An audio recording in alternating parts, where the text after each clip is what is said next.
नमस्कार, मेरा नाम नीतीश ठाकुर है और आप कैपिटल टीवी देख रहे हैं। अयोध्या, वो नाम जिसने सालों तक देश की राजनीति, समाज और आस्था को एक साथ जोड़े रखा।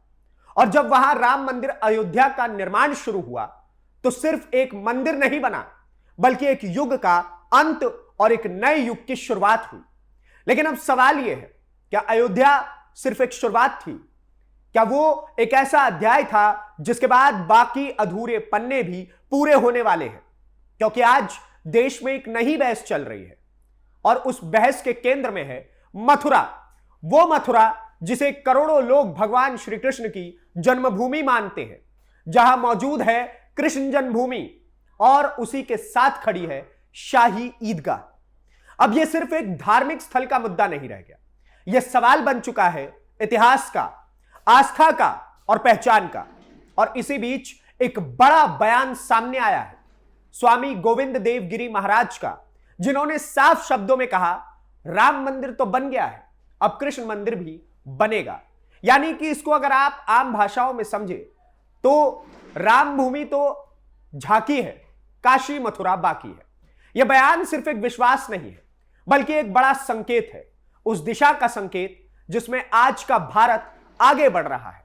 अयोध्या के बाद अब मथुरा, और मथुरा के बाद क्या काशी, क्या देश एक बार फिर उसी रास्ते पर है जहां इतिहास के पुराने अध्याय खुलेंगे, जहां अदालतें तय करेंगी कि सच क्या है और जहां आस्था और कानून आमने सामने खड़े होंगे।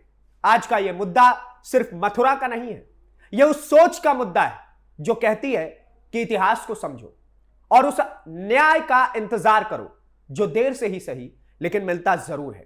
तो क्या मथुरा में भी अयोध्या जैसा फैसला आने वाला है? क्या कृष्ण जन्मभूमि पर भव्य मंदिर बनेगा? इन्हीं बड़े सवालों पर होगी आज की सबसे बड़ी बात, जिसमें हम आपको बताएंगे कि क्या कुछ है पूरी खबर। अयोध्या में राम मंदिर बनने के बाद देश में एक नई बहस शुरू हो चुकी है, एक नया आत्मविश्वास दिखाई दे रहा है। और उसी आत्मविश्वास के बीच अब जो नाम सबसे ज्यादा चर्चा में है वो है मथुरा की कृष्ण जन्मभूमि। क्या मथुरा में भी अयोध्या जैसा इतिहास दोहराया जाएगा? क्या श्री कृष्ण जन्मभूमि पर भव्य मंदिर बनने वाला है? और क्या वो दिन अब दूर नहीं जब सनातन के तीन सबसे बड़े केंद्र अयोध्या, काशी और मथुरा एक नई पहचान के साथ खड़े होंगे? इन्हीं सवालों के बीच एक बड़ा बयान सामने आया है। बयान किसका है? स्वामी गोविंद देव गिरी जी महाराज का, जिन्होंने साफ शब्दों में कह दिया, राम मंदिर बन गया है, अब कृष्ण मंदिर भी बन करके रहेगा।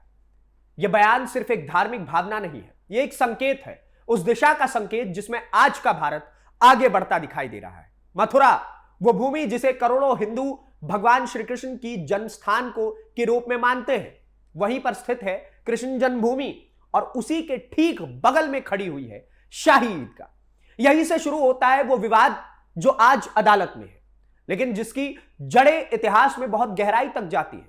हिंदू पक्ष का दावा है कि जहां आज शाही ईदगाह खड़ी है वहां पहले एक भव्य कृष्ण मंदिर हुआ करता था, जिसे मुगल काल में तोड़ा गया और उसके स्थान पर मस्जिद बना दी गई।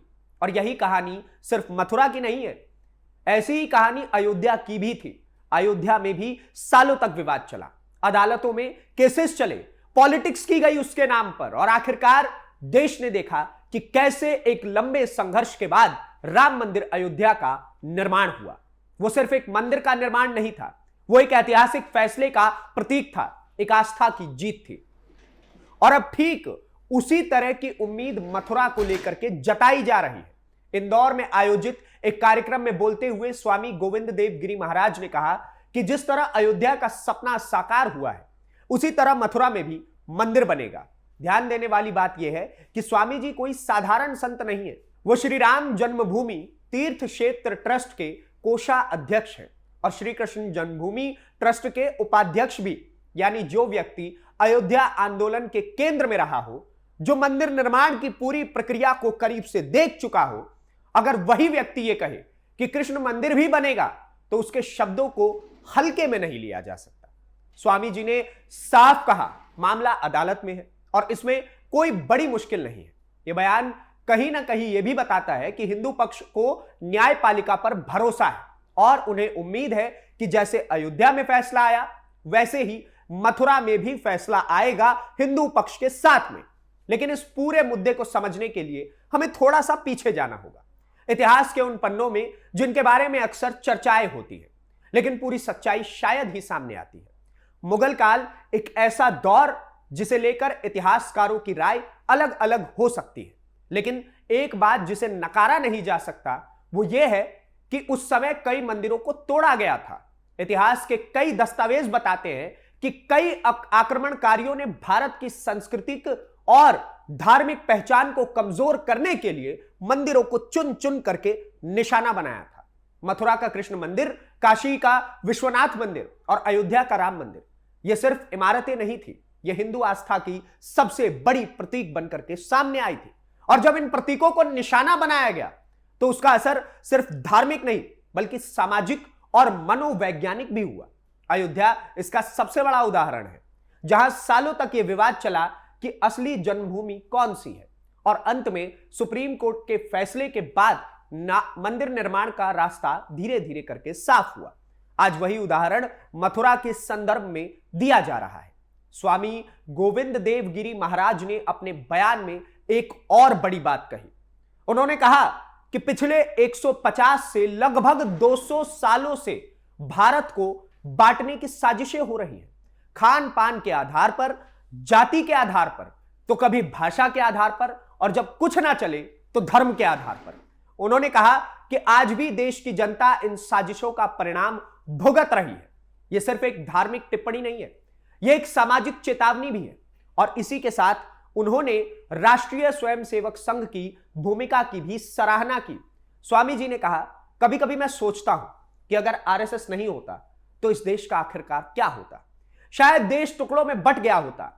यह बयान भी अपने आप में बहुत बड़ी है, क्योंकि यह सीधे तौर पर उस संगठन की भूमिका को रेखांकित करता है जो खुद को सांस्कृतिक और राष्ट्रवाद को वाहक मानता है। अब सवाल यह उठता है कि क्या मथुरा में भी वही रास्ता अपनाया जाएगा जो अयोध्या में अपनाया गया? क्या कोर्ट का फैसला आएगा? क्या पुरातात्विक साक्ष्य को सामने ला करके रखा जाएगा? क्या दोनों पक्षों के बीच कोई समाधान अंतकाल निकलेगा? या फिर यह मुद्दा आने वाले समय में और बड़ा राजनीतिक और सामाजिक विषय बनकर के खड़ा हो जाएगा? क्योंकि यह सिर्फ जमीन का विवाद नहीं है, यह आस्था का सवाल है, इतिहास का सवाल है और पहचान का भी सवाल है। अयोध्या में जब फैसला आया तो देश ने देखा कि कैसे दशकों पुराना विवाद खत्म हुआ और आज वहां एक भव्य राम मंदिर खड़ा हुआ है जो पूरी दुनिया में सनातन की पहचान बन चुका है। अब वही उम्मीद मथुरा से भी जोड़ी जा रही है। लेकिन यहां एक बात समझना बहुत जरूरी है, अयोध्या का मामला अदालत में गया है, कोर्ट में है, वहां सबूत पेश हो चुके हैं, बहसें हो रही हैं और फिर फैसला आया, यानी संत में फैसला कानून के तहत ही हुआ है और मथुरा में भी यही रास्ता अपनाया जा रहा है। स्वामी गोविंद देव गिरी महाराज ने अपने बयान में विश्वास जताया कि भगवान जल्द ही लोगों की मनोकामनाओं को पूरा करेंगे। उन्होंने कहा कि अयोध्या एक उदाहरण है और मथुरा में भी वैसा होगा। यह विश्वास सिर्फ एक संत का नहीं है, यह उन करोड़ों लोगों का विश्वास है जो मथुरा को भगवान श्री कृष्ण की जन्मभूमि मानते हैं। लेकिन इस पूरे मुद्दे में एक और पहलू है जिसे नजरअंदाज नहीं किया जा सकता है, और वो है देश की एकता। क्योंकि जब भी ऐसे मुद्दे उठते हैं तो समाज में अलग अलग प्रतिक्रियाएं आने लगती हैं। कुछ लोग इसे आस्था का विषय मानते हैं तो कुछ लोग इसे राजनीतिक मुद्दा बताते हैं। ऐसे में सबसे बड़ी जिम्मेदारी होती है संतुलन बनाए रखने की, और शायद यही बात स्वामी जी भी अपने बयान में कह रहे थे जब उन्होंने देश को बांटने की साजिशों की बात की। आज का भारत बदल रहा है, अपनी पहचान को फिर से खोज रहा है, अपने इतिहास को फिर से समझने की कोशिश कर रहा है, और इसी प्रक्रिया में ऐसे मुद्दे सामने आ रहे हैं। मथुरा का मामला भी उसी कड़ी का एक हिस्सा है। तो क्या मथुरा में भी अयोध्या जैसा इतिहास दोहराया जाएगा? क्या कृष्ण जन्मभूमि पर भव्य मंदिर बनेगा? और क्या यह मामला भी एक ऐतिहासिक फैसले के साथ खत्म हो जाएगा? सभी सवालों के जवाब आने वाले समय में मिल जाएंगे। लेकिन फिलहाल इतना जरूर कहा जा सकता है कि देश की नजरें अब मथुरा पर टिकी हुई हैं, और जैसे अयोध्या एक मिसाल बनी थी वैसे ही मथुरा भी आने वाले समय में एक नया अध्याय लिख सकती है। बाकी आप सोचिए कि किस प्रकार से एक तरफ स्वामी जी हो गए और ऐसे न जाने कितने संत महात्मा हैं जो लगातार इसके लिए युद्ध कर रहे हैं कि कैसे भी, परंतु जो चीज अयोध्या में हुई उसी प्रकार की चीज मथुरा में भी हो, मथुरा के अंदर भी भव्य राम मंदिर बनकर के तैयार हो, जिससे कि हम लोग खुल करके भगवान कृष्ण की आराधना कर सके, भगवान कृष्ण को लेकर के हम उनकी पूजा अर्चना कर सके।